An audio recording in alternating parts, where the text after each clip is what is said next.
Welcome to Coaching Uncut, a special series on the Unstoppable Woman podcast, where I take you behind the scenes and give you a peek into the private coaching I do with my clients. All of these coaching calls have been recorded with the permission from my clients who have generously allowed me to share these with you as a way of helping more people in this world. They give you access to master level coaching and the opportunity to learn the lessons that they're learning right along with them. Please keep in mind that these recordings are not studio productions and the audio quality may be less than ideal, but the content will take you far and help you become unstoppable. With that, listen in and learn.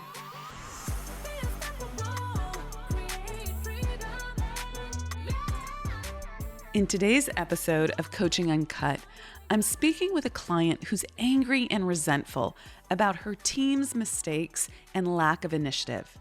We move through it with a process for feeling your feelings and also working with the way your brain actually functions. Not only do we get real and raw about the feelings and what an actual productive way of working with them is, we look at how our knee-jerk reactions tie into self-image and our addiction to struggle. Please enjoy the episode. Listen in. Can't wait to hear what you think.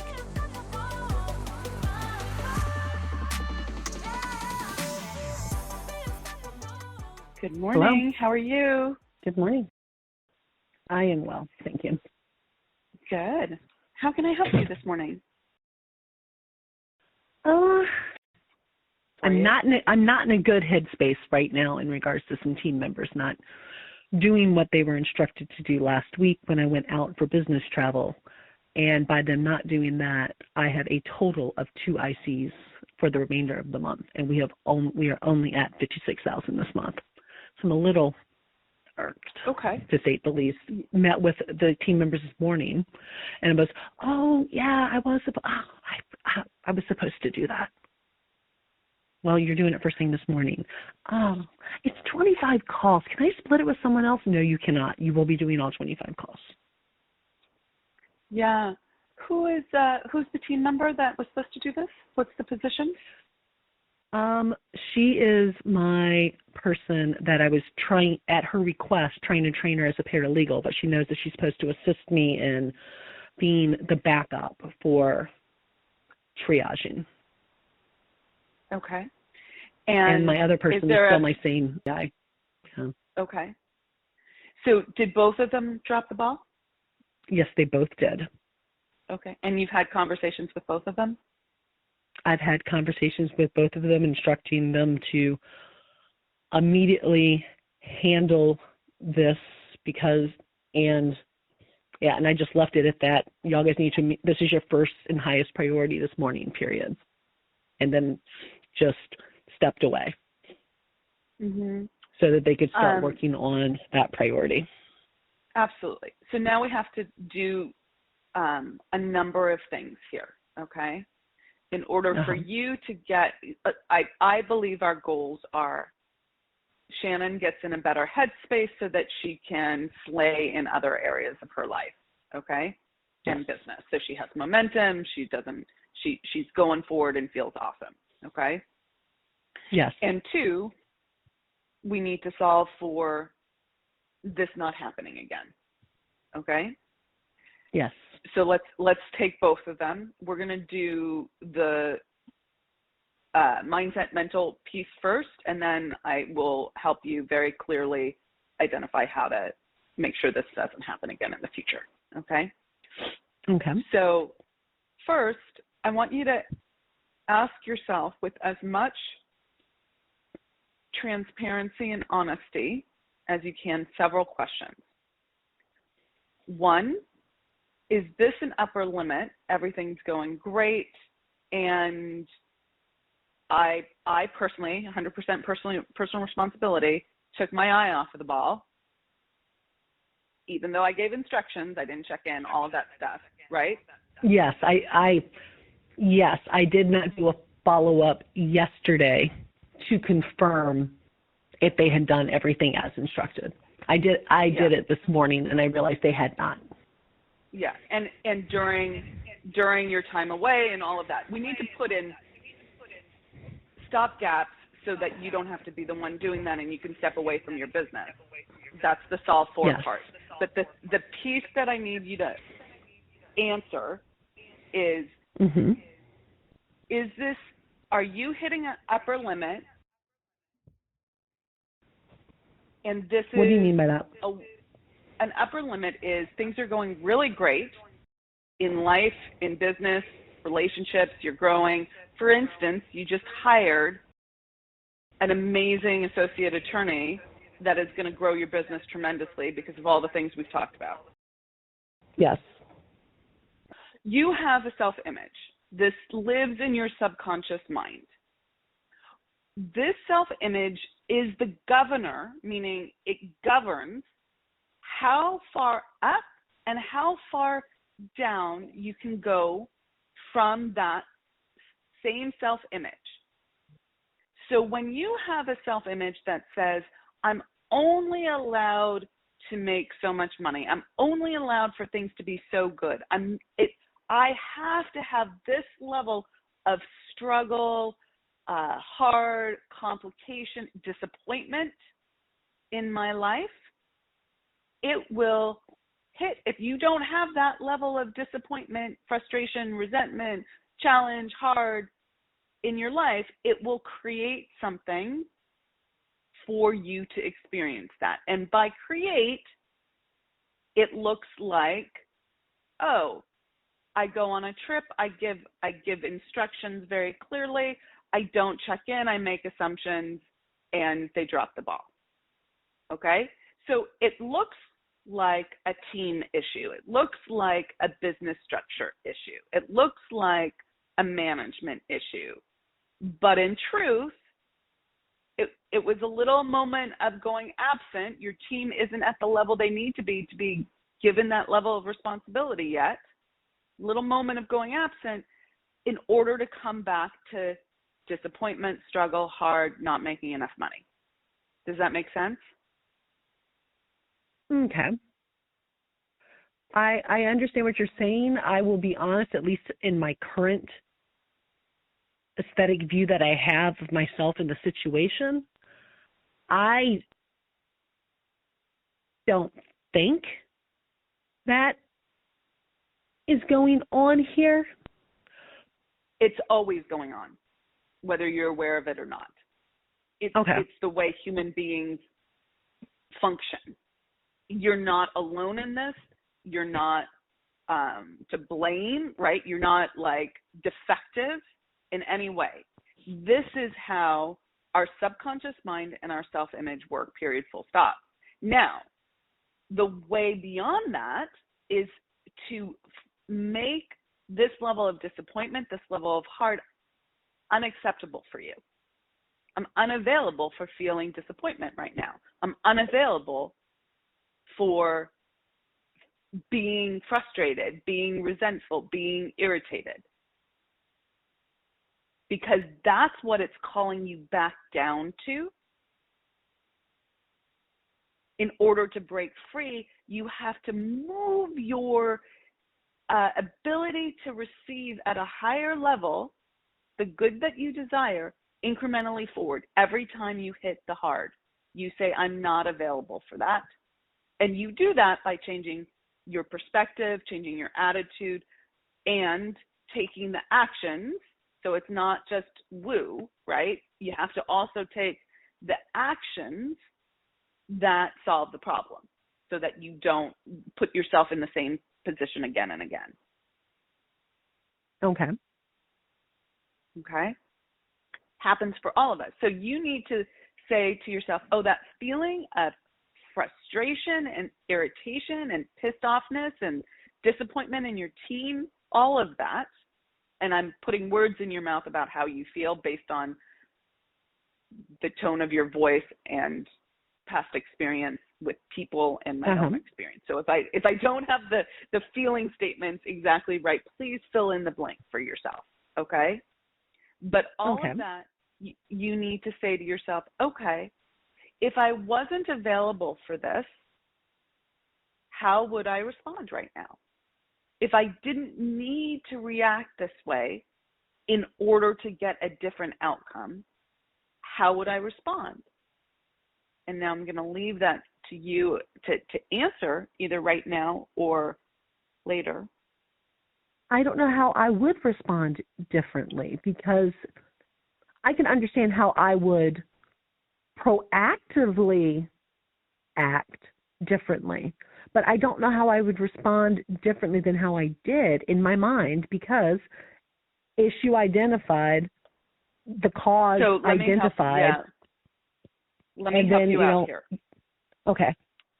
How are you feeling about the situation right now? I could hear the tenseness and what sounded like irritation and 100% there's irritation.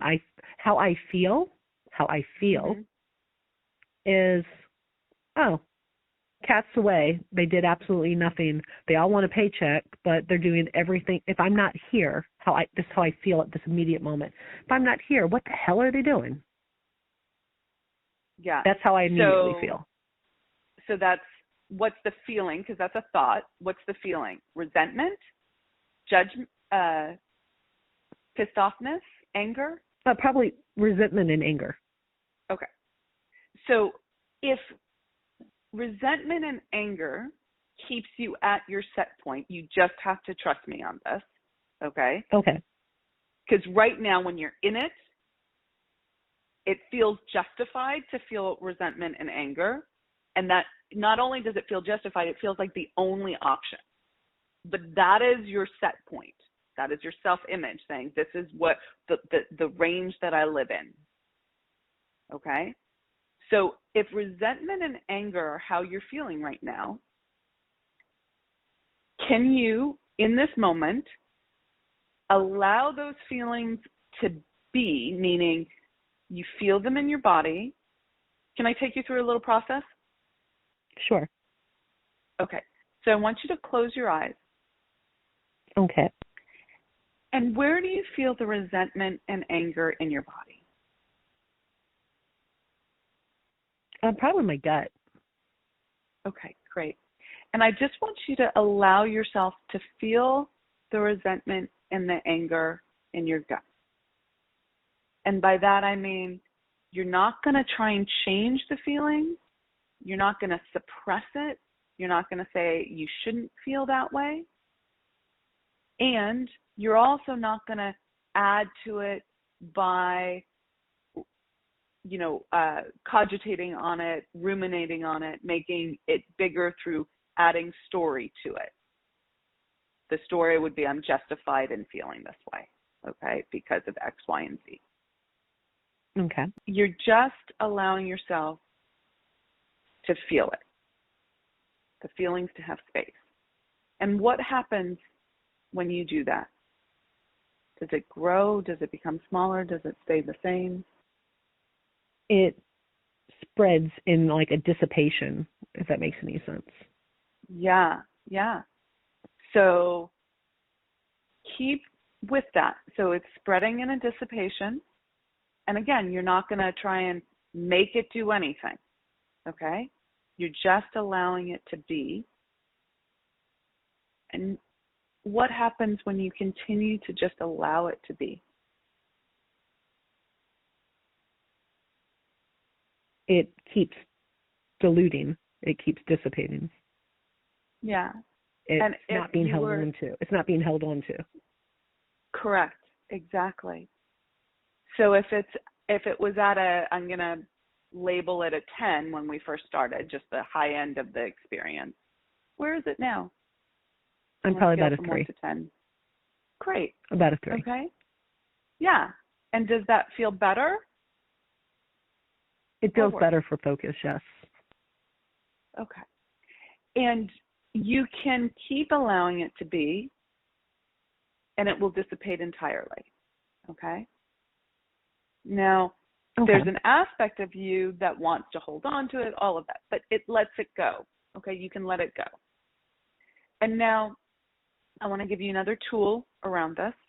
Okay? This is a very powerful one. I want you to tell me what you ate for dinner last night.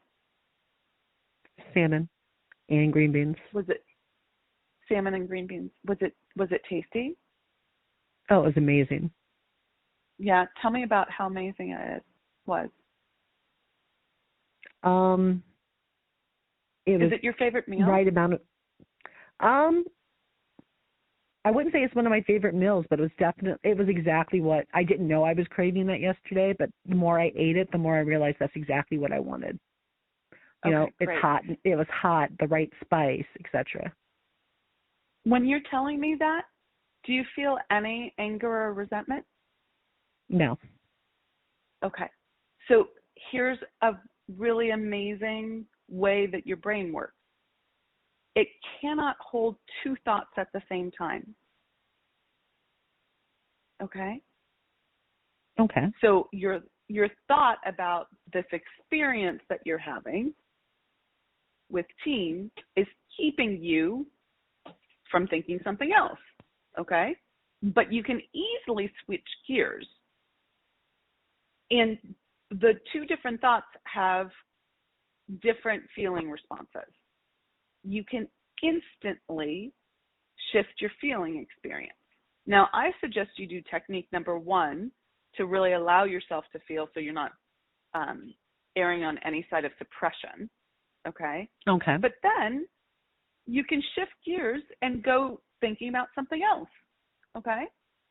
Now, from this place, and recognize that you're not held hostage by this feeling, from this place, you can tell me what you desire, not in this situation, sort of your business, for your life. Go big picture here. What do you really want? Though this might not be as big of a picture, I want stability and flow. Stability and flow. Yeah. Feel free to keep going. I want to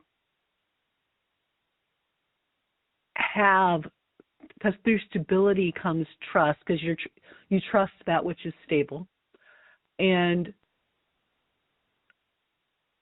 flow just lets it be, lets it just keep moving, moving on to whatever that next stage is.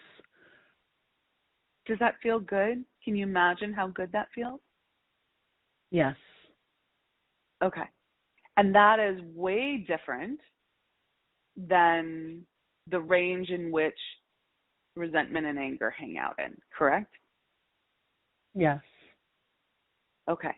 So that's above any sort of range. And I know you're not always in resentment and anger, but that like frustration range, okay? You want to be in that stability and flow, okay? Yes. And that's above your current range. So now that you have shifted your perspective and your feeling state, now let's look at adjusting how we approach this issue so that you solve for it, okay?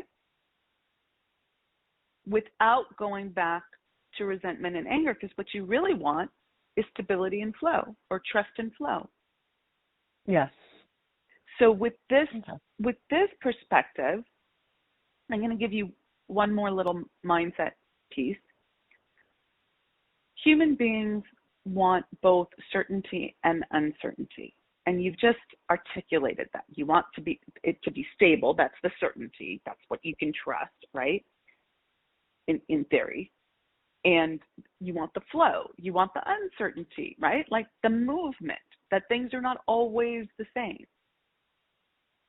So the certainty and the uncertainty, okay? Now, here's where I'm going to give you a different definition of trust. Trust is your ability to be resilient regardless of the event and to feel good doing that. Okay. So now I want you to look at the experience and figure out, okay, well, how would I solve that? If I know that there's always going to be the flow, the uncertainty, the things that need adjustment, right? That the growth, like this is just growth, okay? And you need some stability there, right? You need some certainty there, like that your people got it. What would you put into place Do you need to hire different people with better judgment, better sense of responsibility? Do you need a manager who's overseeing things? Do you need a system that allows them to give you feedback and check in with you on what they're doing? What is the solution here for Shannon's business where it is right now? I think I need a manager. Yeah, that's what I think too. Okay? Like you're doing too much of the operations. Yes. Not that you're incapable of that, not that you're not good at it, but it can't be you all the time.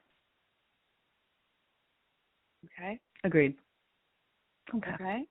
Thank you. So you're so welcome. But that's then how you solve for this. And that needs to, now you have to look at your numbers. And, I always hire before I'm ready, financially. Like I'm always stretching myself. But you do have to look at your numbers and see who that person is and how, then you know how to do this, right? Job description, who are you going to hire, all of that. Okay? Exactly. And I just brought on my new C-suite person through HTM for operations. I have my first scheduled meeting with him this week. So it's good. It's actually good timing at this, it's good timing that this happened, if that makes any sense. So I have gratitude in the fact that this happened for timing. Yeah, there you go. Do you feel so much better? Yeah, I do actually. Thank you. I feel light. Thank you. You're so welcome. Okay. I love it. Okay, have a great rest of your day. Let me know how it goes. Okay. Sounds good. Bye-bye.